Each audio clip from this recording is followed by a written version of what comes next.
What's up, guys? This is the full card predictions, guys. I want to say you guys have been giving me so much love on the last minute full card predictions. I think that's the best video that we drop a week.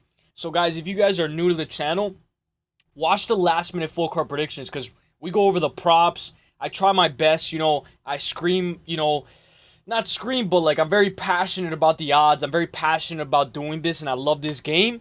We're on a 3-fight lock of the week streak, baby.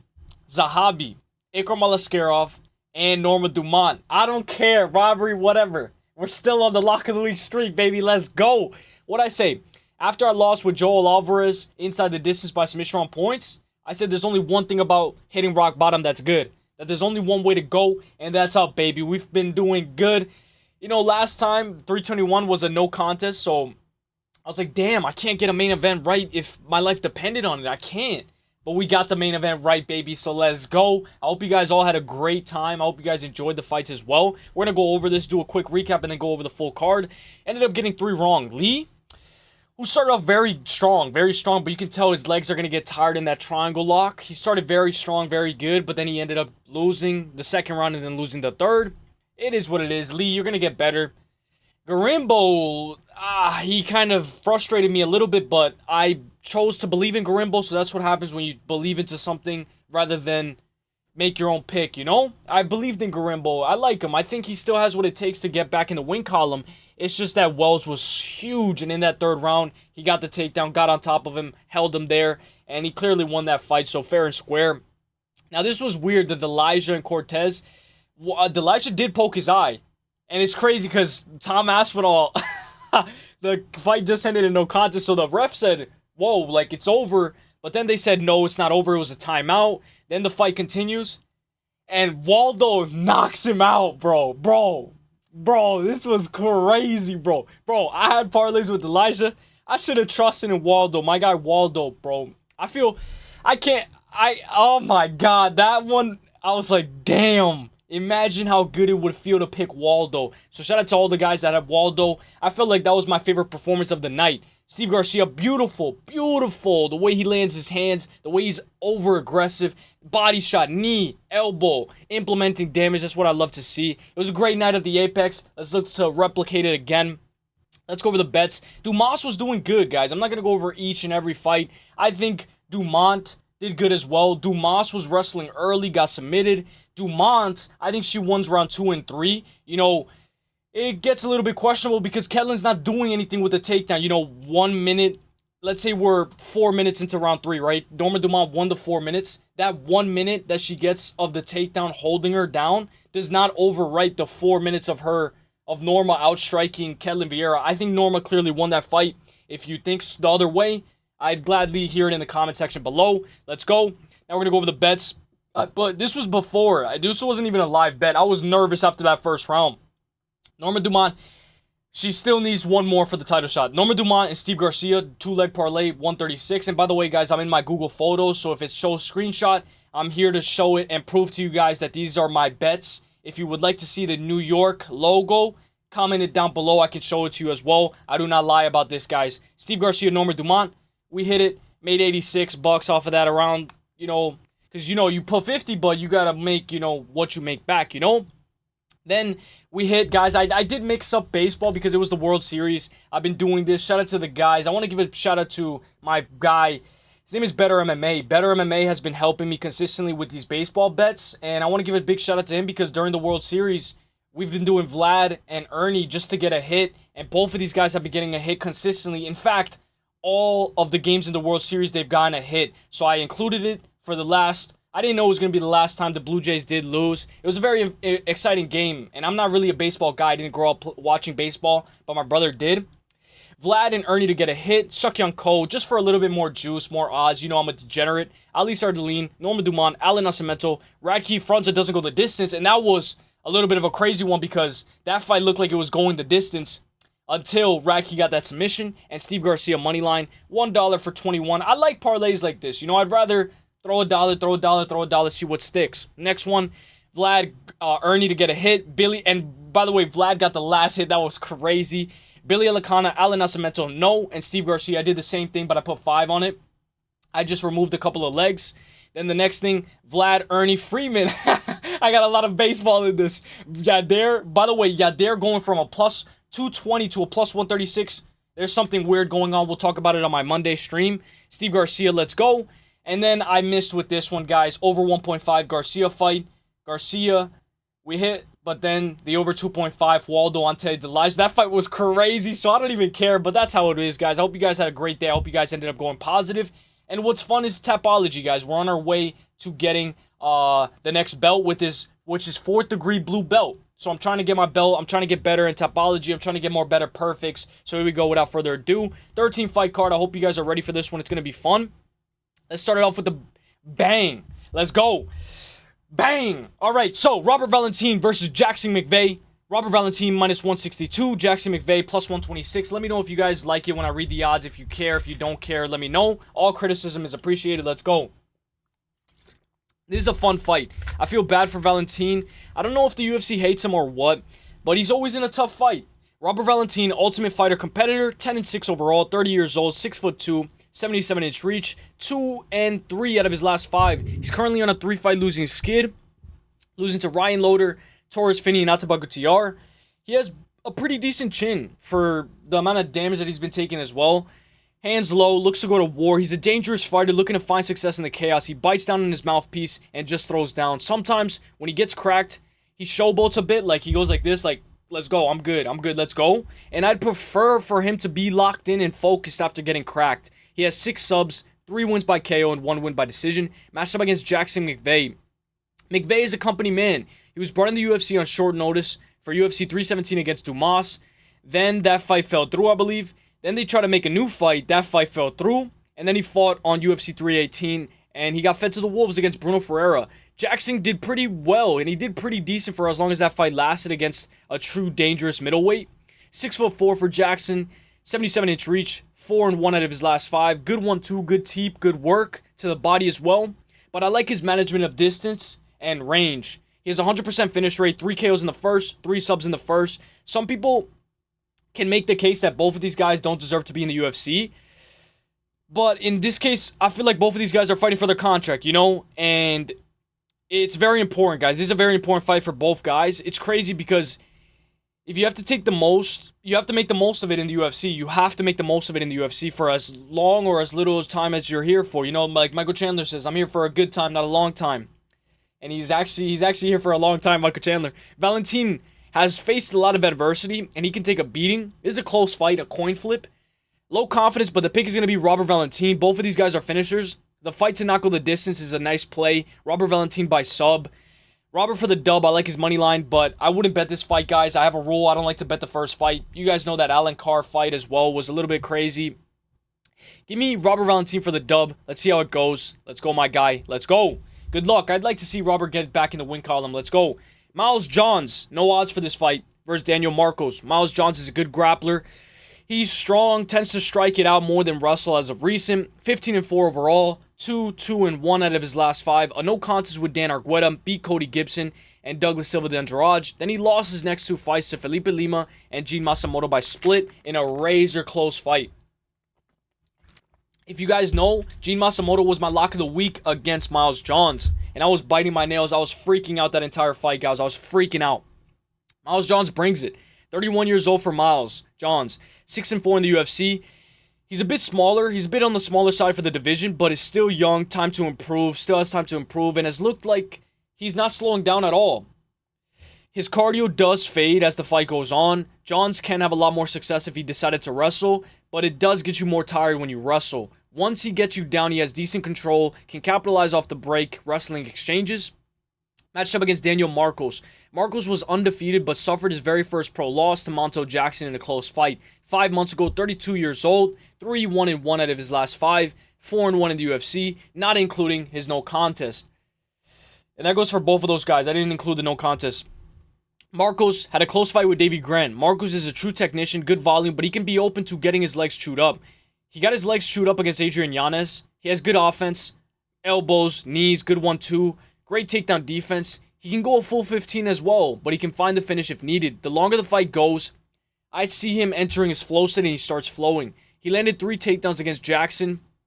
Monto Jackson but he just couldn't start flowing. This is a fun fight. I think it's a banger. I can see John's wrestling maybe win around. I know a lot of you guys like the plus 3.5. I don't like that plus 3.5. I don't really like the spreads in any sport. In basketball, baseball, I don't like the spreads at all. With Gene Matsumoto, he was my lock against Miles Johns, and basically, Gene had to pull it out the fire in a super competitive fight where every second mattered. I can see Marcos winning 2 rounds out of the 3. Daniel Marcos is the pick, but Miles should have more power. Daniel Marcos by KO on points, Marcos by decision. I like the over 2.5 here as well. A little bit of a sneaky play. Let's go. Daniel Marcos for the dub. Let's go, my guy. Let's go. Now, guys, am I crazy? I'd rather have Daniel Marcos versus Miles Johns as the co-main event than Matt Schnell versus, We'll get to it. Matt Schnell versus Joseph Morales.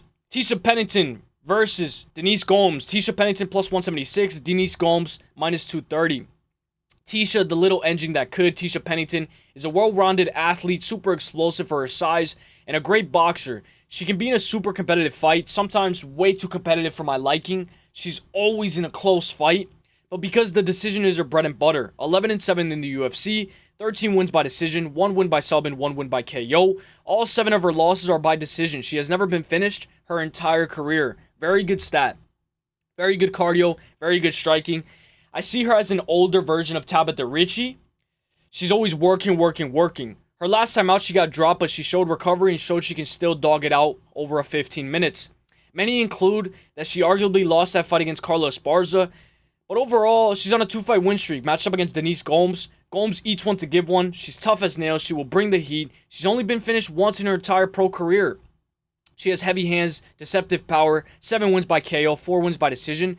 No wins or losses by sub yet, which is a red flag in my honest opinion. If you don't have any wins or losses by sub, red flag, you haven't faced that adversity. She's looking to extend her 3-fight win streak to 4 with the win over Torres. The way she finished Elise Reed was brutal. Ticia's explosive, but she always makes fights way too competitive for my liking. This is a hard fight, a tricky fight.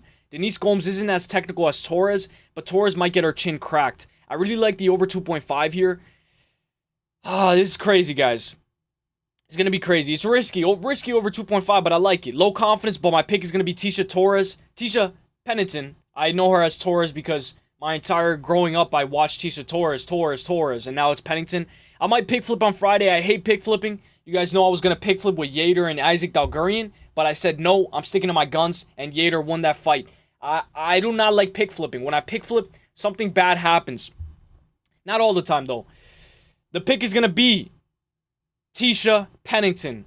These women MMA fights stress me out. I get gray hairs, guys, by the day from these women MMA fights. They stress me out. Not that there's nothing wrong with the hair changing color. It's a part of growing up. But these women's MMA fights stress me out. They really do. I'm going to go with Tecia Pennington. Tecia Pennington for the dub. Give me my girl. Give me money line. Let's go. Majority Tapology has Gomes by decision. I might pick flip. But you guys know I do not have a good history with pick flipping. Let's go. Josh Hokit versus Max Gimenis. Gimenis, correct me if I'm pronouncing it wrong. Josh Hokit, minus 400. Max Gimenis, plus 285. Whoa. 2 UFC debutants. Welcome to the UFC, Josh and Max. Drake and Josh. Josh and Max. Welcome to the UFC. Josh Hokit did amazing on Dana White Contender Series and is looking to get right back in the octagon. After he just competed 2 months ago, Josh Hokit was a football player, 6-0. Only 27 years old, still time to grow, still time to improve. 5-0 out of his last 5, 73.5-inch reach. He looks huge. He's huge. He looks to get you against the fence, drag you down. Once on top, has decent control, great ground and pound. Matched up against Max Gimenis or Gimenis. Max Gimenis is someone I had to do extra research on because it was my first time hearing from him, and not very often do I see a guy on the card and I go, "Whoa, who is this guy?" You know, he is 6-1. His most recent loss is to David White by KO in round 1. He's a good grappler. 1 win by decision, 1 win by sub, and 4 KOs in the first. He has great BJJ, decent striker, throws bombs, throws the kitchen sink at you, deceptive power. Both of these guys have vicious ground and pound. The odds are heavy on Josh Hokit. Jackson Wink MMA Academy for Josh Hokit. American Wrestling versus Jiu-Jitsu. The pick is going to be Josh Hokit. Work, work, work. Get the takedown, implement damage. Josh Hokit is the pick, but he's a massive favorite. Josh for the dub. Implement damage and get the takedown. Josh Hokit for the dub. Show me what you got, my guy. Show me what you got. Let's see it. Welcome to the UFC. We just saw him fight on Dana White Contender Series as well. Mayra Bueno Silva plus 210. Jacqueline Cavalcanti minus 280. I love this fight. This is a banger scrap. Shout out to Portugal. These two ladies always bring it every time they fight. Mayra Bueno Silva is a dog. 10, 5, and 1 overall. 34 years old. 5'6", 66.5-inch reach. And if you guys are wondering why I include the reach, it's because I think it's very important in order to get that in my head. Okay, alright. Just to get the ball rolling and enter my flow state. Mayra has a good performance. She's had good performances in the past, such as when she was on Dana White Contender Series, she submitted Katana Souza. She has a win over Gillian Robertson, went to a draw with Mantella de la Rosa, and beat Stephanie Egger as well by armbar round 1. And I know it's a no contest, but she had a win over Holly Holm at one point. But Mayra is currently on a 3-fight losing skid, losing to Pennington, Macy, and Jasmine Jasdavicius. Mayra doesn't have good wrestling, but is a BJJ beast. Losing 3 in a row can sometimes do something to you as a competitor. You know, in your head, you get in your head too much. Matched up against Jacqueline Cavalcanti. Cavalcanti's a beast. Great footwork. Great ability to manage distance, hit, and not get hit. Good in and out style. Cavalcanti has really impressed me as of late. Melissa Croden fought not too long ago, and we mentioned how Cavalcanti and Croden went the distance. And both of them got better from that fight. Iron sharpens iron. And now, Cavalcanti and Melissa Croden both follow each other on Instagram. It shows you guys that, you know, just because one person loses and one person wins, both of the fighters can get better from that fight. I really liked her performance as of recent. Notable performances for Cavalcanti, Melissa Croden, Josanne Nunes, Nora Cornhole, Julia Alva, and she actually has 2 wins over Nora Cornhole. She's 5-0 out of her last 5, 28 years old. She can chop with low kicks, get the takedown every now and then. If she is moving back, she can get tagged. She was taken down by Julia Alvia. And we know that she's a little bit on the older side. Mayra would need to get this fight to the mat to have success. She can try to take Cavalcanti's back. But even then, I think Cavalcanti has much better fight IQ and can remain composed. You know, one thing that I liked about Norma Dumont was that she was able to remain composed. That first round, Ketlin's on you. Every time Ketlin took down Norma Dumont, she remained composed and worked her way back up. And I think that's very important with fight IQ. I can see Cavalcanti getting taken down and remaining composed and getting back up. Almost like Norma Dumont and Ketlin Vieira. Mayra will hold and hold, but Cavalcanti will bring the action and get in her face and dictate the pace. Cavalcanti might get taken down, but give me the better striker in the Apex. You guys know the Apex is different. The Apex, it doesn't favor the grappling sometimes. You know, when we go to the Apex, it's a different ball game. The cage, I believe, is smaller, in the Apex, and it's a different ball game. It's not like Volkov Almeida. Remember, the people who gave Volkov Almeida that fight are the same people that think Ketlin Vieira won that fight against Norma Dumont. It makes no sense, you know? You gotta show one or the other love, you know? I think Norma lost that fight. What am I saying? I think Ketlin lost that fight. I'm all over the place. I think Ketlin lost that fight, but because Norma was bringing the action, you know, dictating the pace, landing. I'm going to go Cavalcanti to implement damage and go. Cavalcanti for the dub. Let's go. Give me Cavalcanti. Let's go. Next fight. Adrian Yanez versus Cristian Quiñonez. Adrian Yanez minus 245. Cristian Quiñonez plus 186. This is a banger. This is a banger scrap. A striker's delight. We talked about Yanez earlier when we went over Daniel Marcos' fight. Yanez is a great boxer. I don't know if I actually mentioned it, guys, but I don't know if I mentioned it, but Daniel Marcos was getting his legs chewed up by Adrian Yanez. I don't know if I mentioned it. I gotta look back. Daniel Marcos' fight.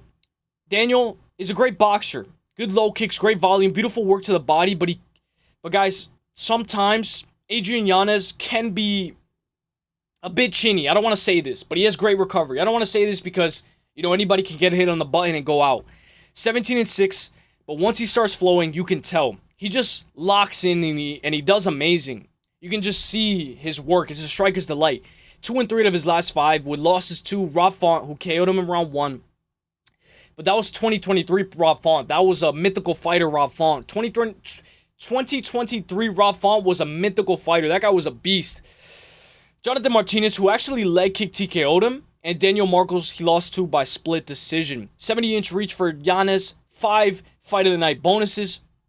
This card looks pretty decent when you take a closer look. He was rocked early by Marcos, but he did very good in that fight. Matched up against Cristian Quiñonez. Cristian is a dog, 18-5 overall, but he's on a 2-fight win streak at this point, losing to Kyung Ho Kang by rear naked choke and Raoni Barcelos by rear naked choke as well. He is very susceptible to that rear naked choke and getting his neck snatched up. He has 3 losses by sub, 2 losses by KO, and he has never lost a fight by decision. A finish or be finished fighter. He's fast, starts right off the rip, takes the back, but he can fall off as well from being too sloppy. He was winning against Barcelos, but he got way too sloppy for my liking, and he lost. This fight might be a war. Cristian is an animal in that cage. Yanez is going to be the pick. I like Yanez by KO on points. Yanez money line. Once he enters his flow state, he starts flowing. Give me Yanez for the dub. Let's go, my guy. Yanez for the dub. Let's go. Let's go, let's go, let's go. Jamall Emmers versus Hyder Amil. Now, this is a banger scrap. Jamall Emmers plus 110, Hyder Amil minus 140. Guys, we saw Jose Delgado just compete as well. Jamall Emmers is always fun to watch. I believe he started as a wrestler and fell in love with his hands. 21-8 overall, 3-2 of his last 5. 5'10", 36 years old. Still finding success at this time in his career with wins over Kusin, correct me if I pronounced that wrong, Dennis Bazooka, and most recently, he finished Gabriel Miranda by KO 7 months ago. He did face adversity in that fight, though, in round 1. Emmers is 4-4 in the UFC, has great takedown defense. He did get his back taken by Gabriel Miranda, but he still managed to find the win. Matched up against Hyder Amil. Hyder Amil is 11-1 overall, a finisher who he didn't have the best of luck his last time out against Jose Delgado. He's 4-1 overall, 35 years old, but will have a slight reach disadvantage by 5 inches. Hyder Amil was known for having a chin before Delgado put his lights out, and I still think that Hyder Amil has a chin. He just suffered from a good knee up the middle that hit the button. I still think Amil has a solid chin. Good hands, just needs to not have cold feet in round 1. 6 KOs, 1 win by sub, and 4 wins by decision. He's not a wrestler, but can wrestle. He has good ground and pound. This is a hard fight to pick because if Jamall can land volume or even one shot, he can have success. The pick is going to be Hyder Amil, but Hyder Amil won't wrestle if his life depended on it. He will go to war. Jose Delgado looked great against Nathaniel Wood as well, because we know Jose Delgado and Hyder Amil fought. I rate Jose Delgado very highly, so no shame into losing to Jose Delgado. Hyder Amil is going to be the pick. Hyder Amil by KO. Let's go. I remember when Hyder fought Jung Young Lee, he just spammed hooks against him out like a bat out of hell in round 1. And you guys know, I don't know, I gotta look back, but I believe my lock of the week was Jung Young Lee over Hyder Amil. Or I believe I picked Jung Young Lee over Hyder Amil, and when Hyder Amil just started spamming hooks, I was like, who is this guy? And he won that fight. Hyder Amil won that fight. So I was very well aware of him after that fight. Give me Hyder Amil for the dub. I like him by KO. This fight doesn't go the distance. KO on points. Hyder Amil for the dub. Let's go. Marco Tulio versus Cristian Leroy Duncan. Minus 180 for Marco Tulio. Cristian Leroy Duncan plus 140. This is one of my most anticipated fights on the card. We saw Norma win last week. Let's see if her boyfriend wins this week. I've been talking about Norma Dumont a little bit too much for this prediction video. But we did see Norma win last week. Let's see if her boyfriend wins this week. Great way to start the card. I believe we're starting off the main card. Marco Tulio is a unique fighter. I enjoy watching him fight every time he steps into that cage. 14-1 overall. 10 KOs, 1 win by sub, and 3 wins by decision. His only loss to Alexandre Silva by KO round 2.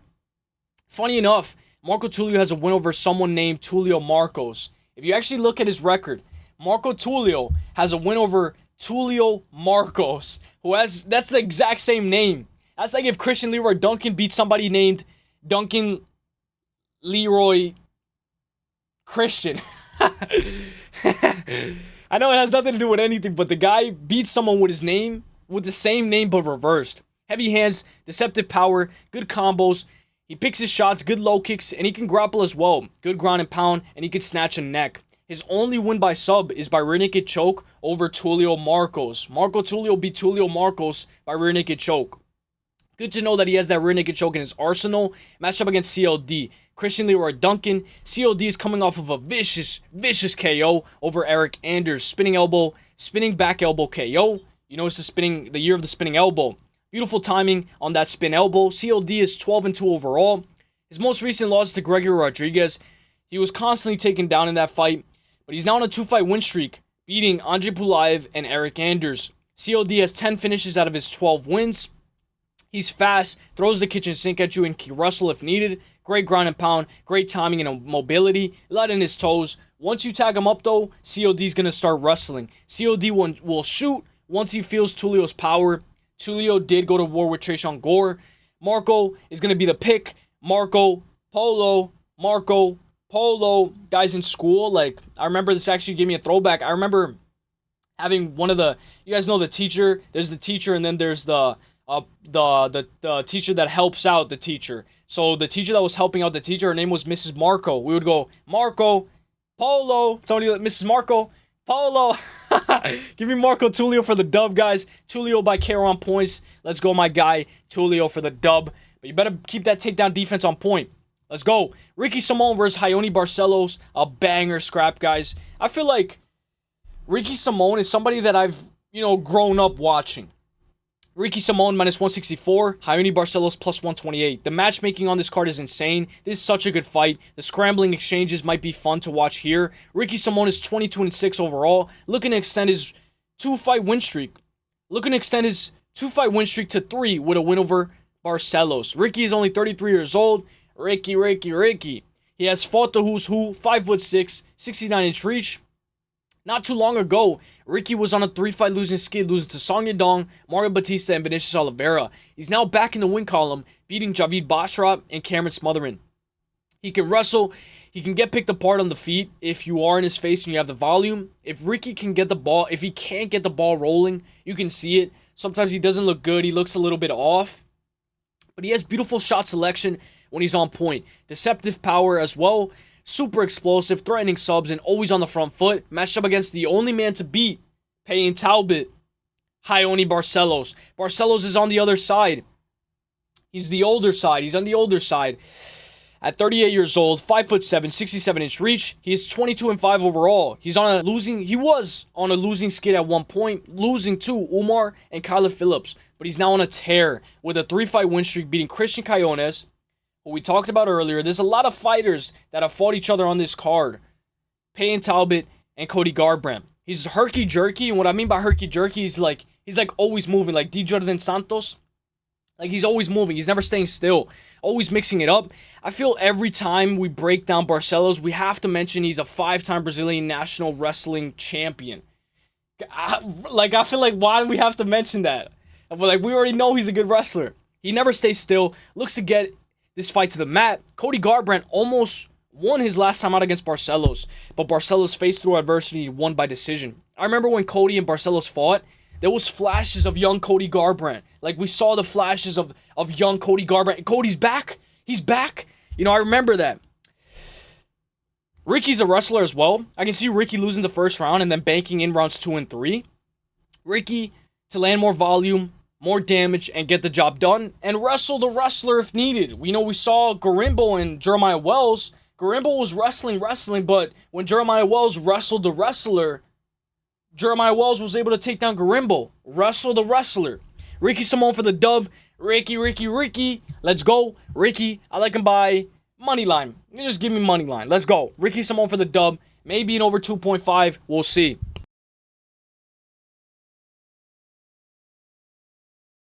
Ismael Bonfim versus Chris Padilla. Ismael minus 215. Chris Padilla. Excuse me, guys. Hang on. Give me 1 second, boys. I accidentally got a little bit of mucus on my finger. That's nasty. Sorry about that, boys. Sorry. All right, so here we go. Minus 215 for Bonfim. Ismael Bonfim. Both Bonfim brothers on the same card versus Chris Padilla. Plus 164. The brother of the main event, the Bonfim brothers. Let's see how this goes for them. Let's see. I'm just cleaning my phone, guys. My bad. Let's see how it goes for them. I truly believe Gabriel Bonfim is the better brother. Like the Basharat brothers, one brother is more elite than the other brother with a higher ceiling. Not in general, but in sports or in some particular thing. Not in general. Same with the Diaz brothers. Same with the Usman brothers. Same with the Walker brothers. In fighting, we've seen that one brother has a higher pinnacle, a higher ceiling than the other brother. There will always be one brother better than the other brother at the pinnacle of a sport. Maybe your brother's better than you at chess, but you're better than him at football. I know my brother, he's better than me at baseball. Always goes wild, excuse me.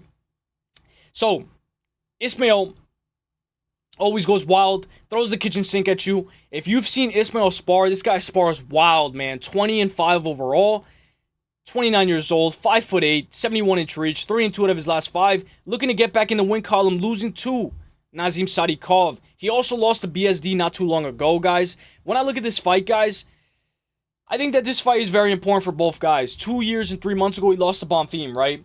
But I still see holes in his game. Ismail is dangerous. 9 KOs, 4 wins by sub, and 7 wins by decision. 2-2 in the UFC. Matched up against Chris Padilla. Taco. Chris Taco Padilla is 16-6 overall. Only 30 years old. 5-0 out of his last 5. 5'9", 74-inch reach. Taco's a finisher as well. 8 KOs, 5 subs, and 3 wins by decision. He can strike it out, then get you against the fence. Pressure. He's explosive, throws bombs, and can wrestle. He did decent his last time out against Jai Herbert. Won by split decision. He faced adversity in that fight, and he won.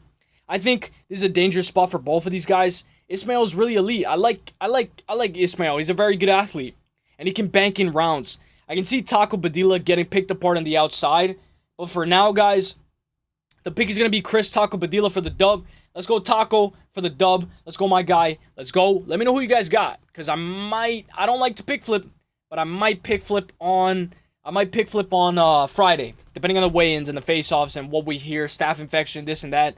We'll see. I believe Dante Johnson had staph infection, but he still won. Muslim Salikov plus 155, Uros Medic minus 180. Now, this is a fun scrap. Every time I see Muslim Salikov, I think of Kung Fu Panda. He's the king of Kung Fu. Master Oogway. Muslim Salikov. It's a pleasure. And it's a pleasure, it's an honor to watch you fight, Master Oogway. 22-5, very well-rounded, quick-witted, great fight IQ, matched with grit and determination. He is 41 years old. His accuracy and his timing and his fight IQ have peaked. You guys know what I said about Jake Matthews. I said, and obviously maybe, Jake Matthews lost to Neil Magny, but this goes for a lot of fighters.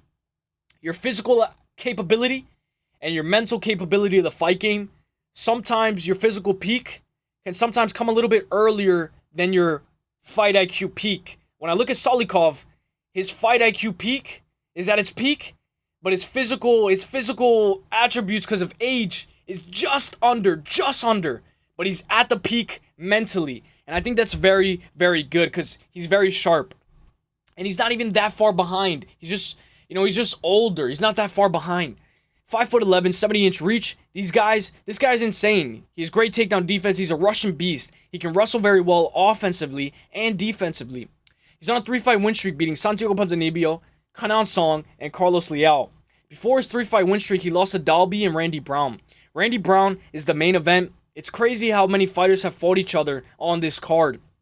Salikov is very light on his toes, and he can put anybody's lights out. But you can also put his lights out too, but it's very hard. We saw Randy Brown put his lights out as well. Matched up against Uros Medic. Uros was dropped in the first couple of minutes in round 1 against Gilbert Urbina, but he still managed to come back and win that fight. But I don't know if he had cold feet or what, because why are you getting dropped by Gilbert Urbina? But after he got dropped, it was insane watching this fight live. He came back and won that fight. Uros Medic is 11-3 overall, 3-2 out of his last 5. His 2 most recent losses are to Metapeko Tabai and Punioli Soriano. Uros is a finisher. He's a finish or be finished fighter. 100% finish rate, 9 KOs, 2 subs in the first, no losses or wins by decision. He's fast, a real problem for anyone. He seems like he's going to throw the kitchen sink at you. He has low takedown defense at 55%. He can be open to a takedown. This is a tricky fight. I'm a huge fan of Medic. I'm a huge fan of Salikov. Medic is the younger guy. He's sharp, skill for skill. But for skill, I got to go with Salikov. I got to go with Master Oogway. Guys, age is the equalizer because Muslim is 41. That's what makes it equal. That's what makes this fight competitive because Prime Salikov would wipe the floor with Uros Medic. Muslim trains every day. He surrounds himself with good people. The pick is going to be Muslim Salikov. Low confidence. I'm going to go with Salikov for the dub. I really like the way that he faked the takedown into a counter right hook against Carlos Leal. And I think that type of fast twitch muscle fiber is the type of thing that's going to get you to win this fight. and deceptive power. It's the punches that you don't see that tend to knock you out. Give me Salikov for the dub. Low confidence. Master Uguay. Let's go, my guy. Let's go. That's going to be a crazy-ass fight, bro. A crazy fight. Let me blow my nose.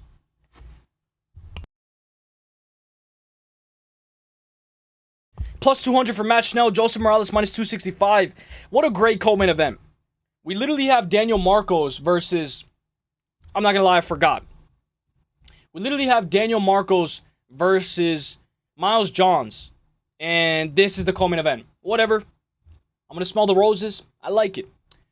Minus 265 for Joseph Morales. Plus 200 for Matt Schnell. What a great co-main event. Decent co-main event. I'm not going to complain. I'm not going to complain. I like it. I like the UFC. Shout out to the UFC. Matt Schnell is technical. A true fighter. Has fought the who's who. I remember when Schnell went to war with Sumadarji. That fight was absolutely insane. It's crazy how Schnell won that fight. But their careers took completely different trajectories. Now Sumadarji's doing pretty good. And now Matt Schnell might be on the verge of losing again. Schnell is light on his toes, can be a bit chinny, but is a technician. 17-9 overall, 2-3 of his last 5.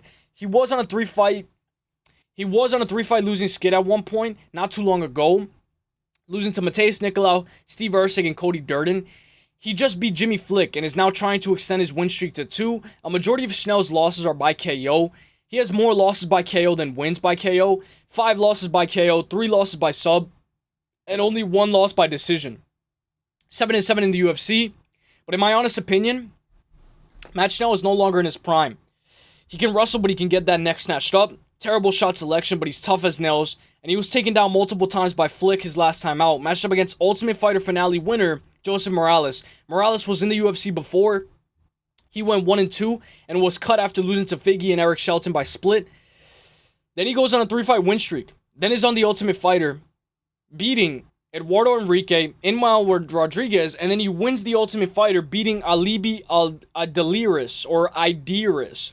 He has a variety of submissions, such as triangle choke and rear naked choke, seem to be his go-to. Once he locks in that choke, he has a very tight squeeze.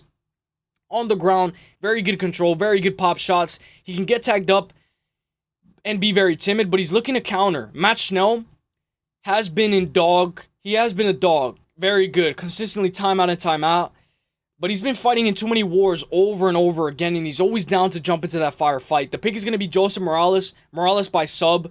Morales by submission on points. Morales ITD by KO or submission. Morales is going to be the pick. But I think I like his money line as well, guys. Give me Joseph Morales for the dub. You guys know in the last minute full card predictions, we go over in depth on the props. Let's go Joseph Morales for the dub. I like his money line. Let's go. Might be in my 6 best bets. Minus 180 for Gabriel Bonfim. Randy Brown plus 140. Very fun main event. This is the better Bonfim brother, Gabriel Bonfim. 18-1 overall. Only losses to Nicholas Dalby. And funny enough, Randy Brown was the first person to knock Dalby out. I love it when it's like this, guys. I love it when it's like this. When I believe we've had this before. I just can't think of it. But when one fighter on one side has beat the fighter that the fighter has lost to on the other side. You know, I like that. I like that. We can match up very well on how we would think it would play out, guys. So, just looking at this ad. What is this ad? Like, this is a weird ad. Like a weird ad. All right. So, Gabriel Bonfim was on his way to beating Dalby up until he gassed. And he had nothing left. And he folded. Bonfim is now on a 3-fight win streak since then. Beating Angelosa by decision. Chaos Williams by sub. And Stephen Thompson by split. Stephen Thompson, whatever. More composed. He's way more composed, more intelligent in his fight IQ, and way better than the last time out in the last version that Gabriel Bonfim. The version of Bonfim that fought Dalby is... This version of Bonfim is way better than the version of Bonfim that fought Dalby. It is a very close fight. He looks to strike, mix it up with the grappling. 5-1 in the UFC. 3 KOs, 13 wins by sub, and 2 wins by decision. A wide variety of subs such as Darce, rear naked choke, Gilly, Von Flue, mounted Gilly, but the Darce and the rear naked choke seem to be Gabriel Bonfim's go-to. Against Thompson, he did very well at facing adversity, dealing with a sharp counter striker who was light on his toes, like Thompson. He has very good control, works position over submission, matched up against the first person to ever knock out Dalby. Randy Rude Boy Brown. Randy Brown is a beast, very fun to watch, 20-6 overall. Randy Brown is at the pinnacle of his career, with his very first main event in the UFC. Very tall, very huge for the weight class, sharp, long jab like a piston, good low kicks, light on his feet. The way that he put Solikov out and Dalby out was a treat to watch. Bro, isn't it crazy how many people have fought each other on this card? 35 years old, from Queens, New York. My guy from New York, 6'3", 78-inch reach. He will have a height and reach advantage, 8 KOs overall, 5 wins by sub, and 7 wins by decision. He's a great counter striker and ups the pace once he starts flowing.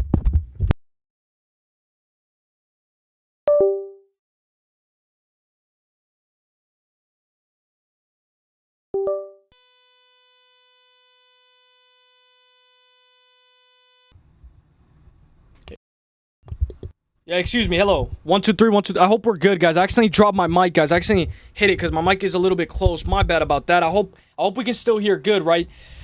Sorry about that, guys. I hope it wasn't too bad. I hope the mic is still good. He has fought the who's who, even the current champ in JDM. He's a great counter striker, Randy Brown. Excuse me, guys. I'm sorry about that. And he ups the pace once he starts flowing. He has a reach advantage and a height advantage will help him massively when it comes to finding the kill shot. 14-6 in the UFC. He's fought the who's who. All of his losses are inside the UFC. He can wrestle very well. I really hope that the mic is good, guys. I hope it doesn't crash. It's good. He can wrestle very well, although it's not his go-to. He can wrestle if needed. Excellent takedown defense as well. He was dropped by Dalby early, and he still put him out. If Randy Brown connects, it's lights out. Randy Brown is the better striker, has more power, is more technical, and I can see Randy Brown blasting low kicks, high kicks, landing the 1-2. But if you get in Randy Brown's face, you can touch him up with the volume. And we've seen Randy get rocked before. JDM rocked Randy bad, and he subbed him in round 1. If you can gain the respect from Randy with the takedowns or in the striking department, he becomes more hesitant to go. Randy Brown is very good at what he does, and we've seen what Randy Brown did to Dalby. And we've seen Dalby KO Bonfim. It's now or never for Randy. 35 versus 28. Randy is eager. He's ready. He's eager to get back into the... He's ready to get right back into the cage. But the pick is going to be Gabriel Bonfim. Low confidence. I think one of the Bonfim brothers wins. And I'm going to go with Gabriel Bonfim. I like him by KO or sub inside the distance. I would like Bonfim to get the grappling going early. Earn your respect. Make Randy hesitant. And overwhelm him. And find that rear naked choke. Bonfim by sub is the play. I like main event doesn't go the distance. Maybe main event ends by KO. Bonfim by submission on points. Bonfim by KO or sub. I'm going to go with Gabriel Bonfim for the dub. Inside the distance, I'll go rear naked choke, Gabriel Bonfim. Let me know what you guys think, guys. I hope you guys enjoyed this video. I hope the mic is still good. Sorry if you have the headphones in and it was a little bit too loud. Let me know what you guys think, guys. We're on our way to 3,000 subs, and I'll be live on Monday and Tuesday.